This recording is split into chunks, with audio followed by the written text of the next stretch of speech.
Right now, inside the oldest star clusters in our galaxy, a specific group of stars is still growing younger, and astronomers at Harvard, Hubble, and the European Southern Observatory have no way to explain it.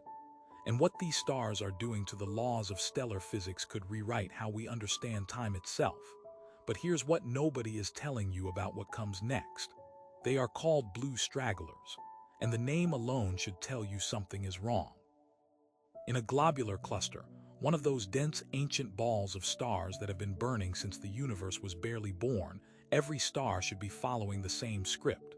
The cluster forms, the stars ignite, and then over billions of years the biggest ones burn out first, turning red and expanding into giants, then fading into cold white embers.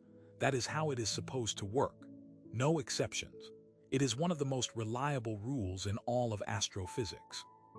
But in cluster after cluster, Messier 67, NGC 188, 47 Tucani, there are stars that are completely ignoring the schedule. They are hotter, bluer, brighter, younger looking than everything around them. Stars that, by every measurement we have, should not exist. Here is what makes this genuinely disturbing. Blue stragglers don't just look a little off. They look dramatically, impossibly wrong. In NGC 188, a cluster more than 6 billion years old, astronomers found dozens of stars burning at temperatures that should only exist in a cluster a fraction of that age. Using the Hubble Space Telescope, they mapped the cluster in ultraviolet light, and what came back stopped them cold. These stars weren't just slightly younger looking. They were radiating with the energy signature of stars that had barely formed. Blue, hot, alive. In a neighborhood full of stars that should have been cooling into darkness for 3 billion years, one of them holds more than twice the mass of the stars around it. Mass that, by any known law of stellar evolution, should have burned off long ago. The star didn't lose mass, it gained it. And that's the part that doesn't fit. The first explanation scientists reached for was mergers. Two old stars collide, combine, and the resulting object appears younger because it now has fresh fuel. It sounds elegant. It should work on paper, but it doesn't explain the numbers. When researchers ran the models, the collision rate inside these clusters is far too low to account for how many blue stragglers we keep finding.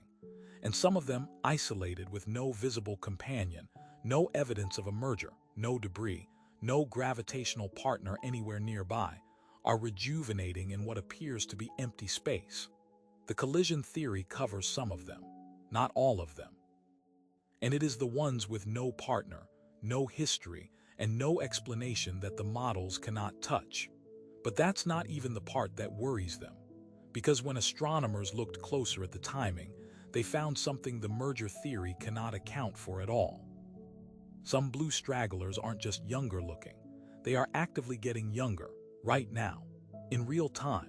Studies using data from the Hubble Space Telescope and the Chandra X-ray Observatory tracked specific stars in cluster 47 Tucani across multiple years of observation.